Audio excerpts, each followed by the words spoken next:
So here we are, 9 months on from when I made the first video about putting the turbo into this 1HDT behind me, upgrading the turbo from the old CT26 to a new Arashi TD05 turbocharger that I bought. So this is something really important that I have to say in this video because it changes everything. So I recently was on the same page where I bought this turbocharger, on the actual Arashi site on this turbocharger, and I noticed that they've actually changed the design of the wastegate actuator housing. They've actually put a whole new bracket on it, extended the arm and brought it out further forward and closer into the turbo.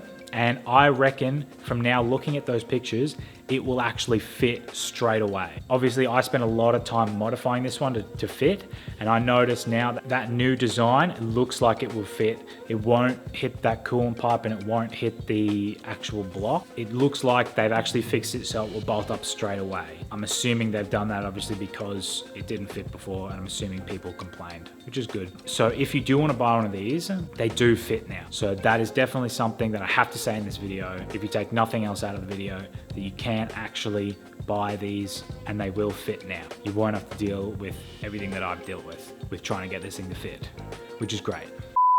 And I said I'd split it into two parts. The first video, because it was a bit too long, so I'd make the second video, continuing it on. And then I didn't make it. It's not that I didn't make it because I just didn't want to, I didn't get around to it. I couldn't really make it. I was still making my mind up about what to say about the turbo, like final thoughts, things like that. And I had been driving around for those 9 months and really like testing it out on a bunch of different things, highway driving, regular driving, full driving, things like that. I wanted to obviously make sure I had basically a conclusive statement about the turbo. And especially because I modified that wastegate. If you saw the first video, I had a few problems with actually fitting it in. It didn't fit. The actuator for the wastegate was hitting on the block. I had to modify that. So I wanted to make sure that that actually worked first. And what I noticed is straight away, something wasn't quite right. Coming from the old turbo to this one definitely had some issues. And a disclaimer, I have a very basic understanding of turbochargers and performance parts in general. It's really not my thing. I haven't really, this is the first time I've ever upgraded a turbo or looked at anything. And it's like, it's its own whole world. There could be a university course for it. The issue is that straight away, I drove it around the block, literally, and I noticed it wasn't making any boost, like zero boost, up until like 2200 RPM, 2300 RPM, and then it would build boost. And I'm talking about like literally zero. You'd look at the gauge and you'd go through the rev range and you would literally see it all the way up, and then all of a sudden it would build all of its boost, like nothing down low. So that means when I was driving around, in first gear, it was accelerating. By the time I changed gears, it had only had a little time to build boost. Most of the time whilst I was driving, it wasn't even building boost as I was accelerating. First, I thought it was a boost leak because there was actually a boost leak in the car. I changed that out and it was still the same thing. And then I was driving around for a long time because when I'm on the highway and it's already built the boost, it's really good. It holds that boost very well. Once you're in the boost on the highway, it's great. You've got it forever. It's really nice. And you're just in fourth and fifth gear. And so I was looking around, I was wondering, and then a few months ago, I sort of thought about maybe the fact that when I adjusted that wastegate actuator, it didn't really sit properly. I have a feeling that the way that it's been adjusted is it's actually not fully closing the actual wastegate flap at the back that usually will open up the higher in the rev range to let that exhaust gas out so that it hits the boost that you want. It opens when you get to that certain amount of boost. But down low, you obviously don't want it open because then it won't build any boost. You're letting exhaust gas out.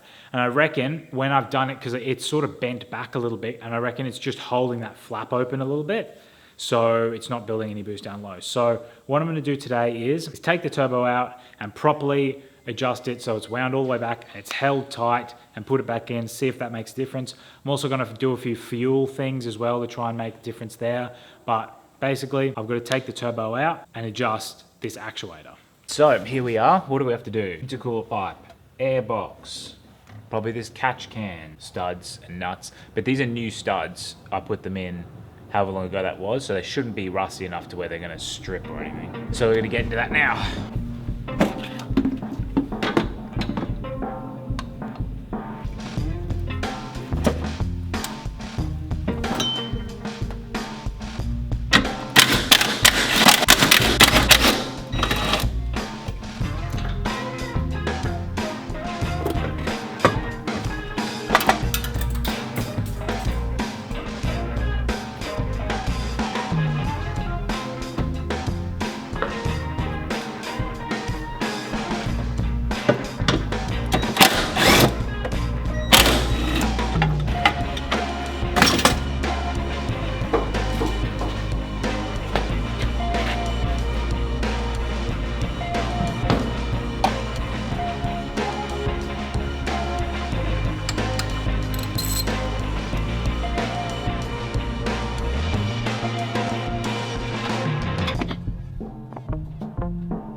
So what I've done with the wastegate here on the ground, you can see I've taken it out. I've taken the actual arm off the pin of the wastegate, because you can see there the actual wastegate is controlled by that little pivot point there, and then the arm sits on top of that. So when the boost goes in, it pushes that out and opens the wastegate up. So I've taken the arm off and wound it in a little. I think I did 2, maybe 3 turns, so that when you put them back together again with no tension, you should be about half and half. It's sort of half covering the pin. The picture right here of what that looks like. And I looked that up on a video, and that's how they say you should do it. So then I just put a bit of air into it and sort of pried it back over and put the clip back on. So now I'm 100% sure that it is actually sealed properly, so I can put it back in now with confidence, knowing that it isn't that, and all other things will be fuel related or something else. So I can put it back in now. It's a very long process for a very small little job. Obviously it'd be great if the wastegate was actually on the other side, so you could do it with the turbo still in the car, but unfortunately not. So I've got to put it back in now, and then we'll drive it and see if it's actually fixed anything.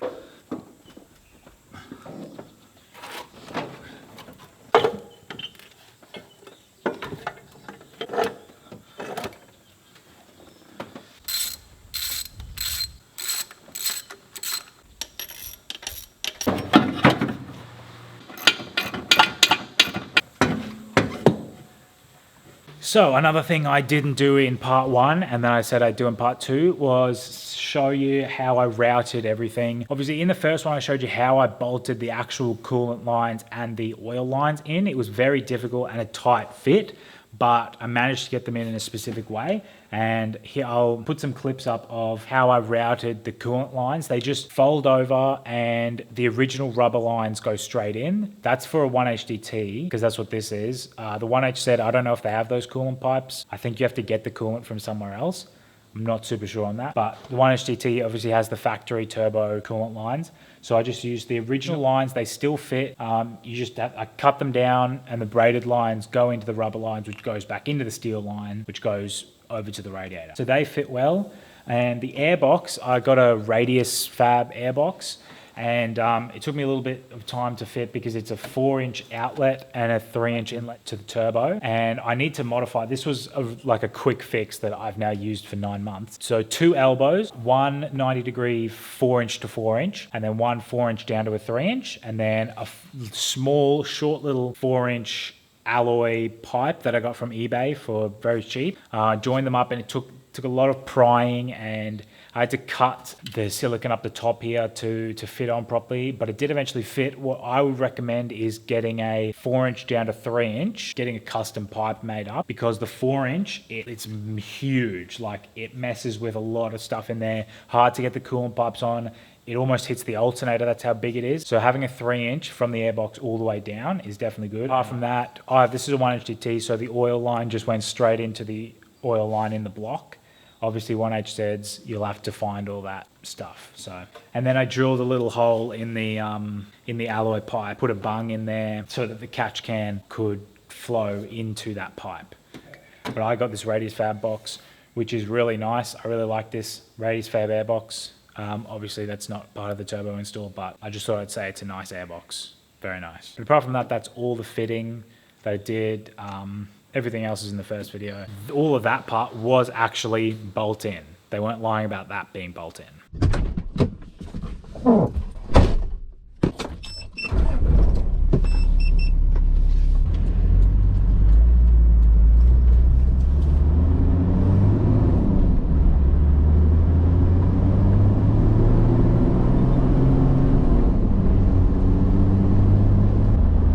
Feels pretty good.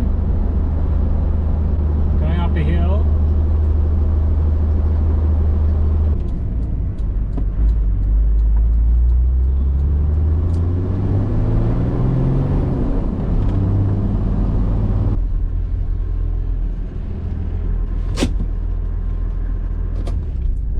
Very nice.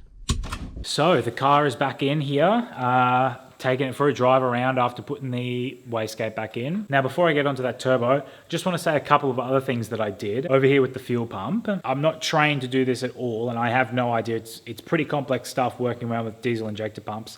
But there's a really great video on YouTube that sort of shows you how to do it, and it's a simple sort of thing. You don't have to take the whole pump apart or do shims or things like that. And basically, you take the top off the injector pump.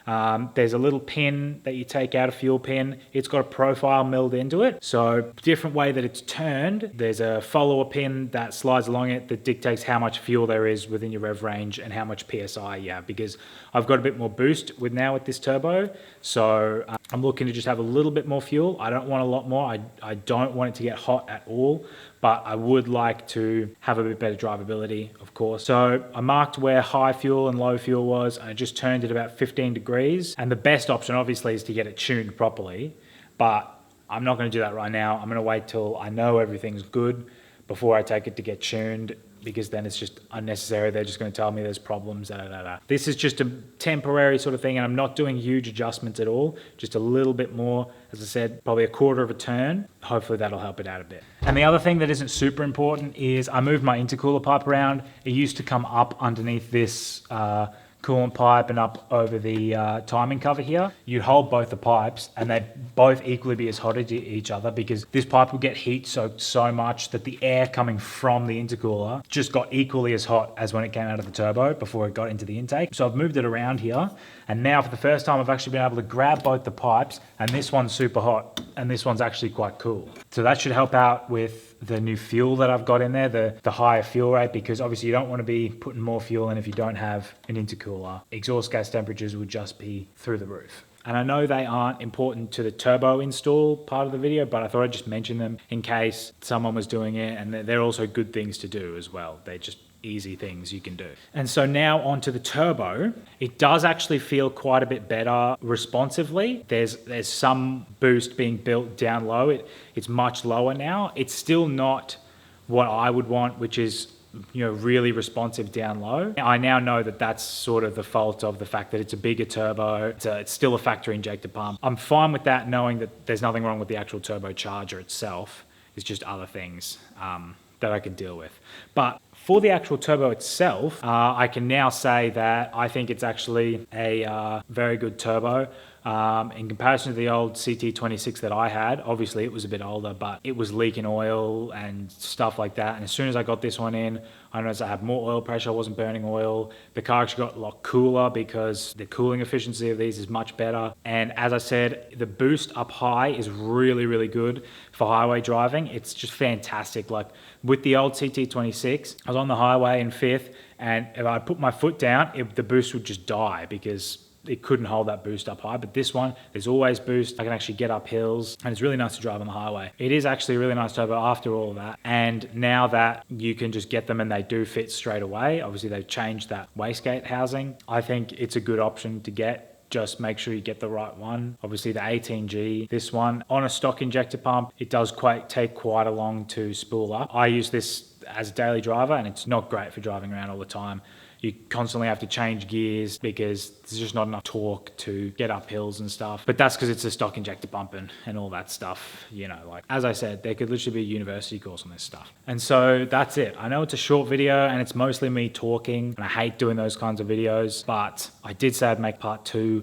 And this is really just in case anybody wanted to buy these turbochargers. I wanted to put in the video that now you can get this turbocharger, and it should, I'm like 90% sure from looking at the photos that they should fit straight away now that they've changed that actuator. I wanted to say that, and make sure I had a final opinion about it, and show a few other things like the coolant lines and how I fit the airbox and stuff like that. That's the part 2. That should be the turbo done now. And if I'm to be completely honest with you, I think I'm just going to get a G turbo, and that's probably what I should have done from the beginning. Seemed a bit too expensive at the time, but now dealing with this, I would have much preferred to have been able to have just chucked that in. But obviously, if you don't want to do that, I think this turbocharger is really good. Obviously, I would prefer the smaller one, but that's, again, a mistake that I made. Hopefully someone can take something from this video and learn. But yeah, I know it was short and boring, but had to make it. But I will see you on the next one, which won't be short and boring. It'll be long and fun. So I'll see you then.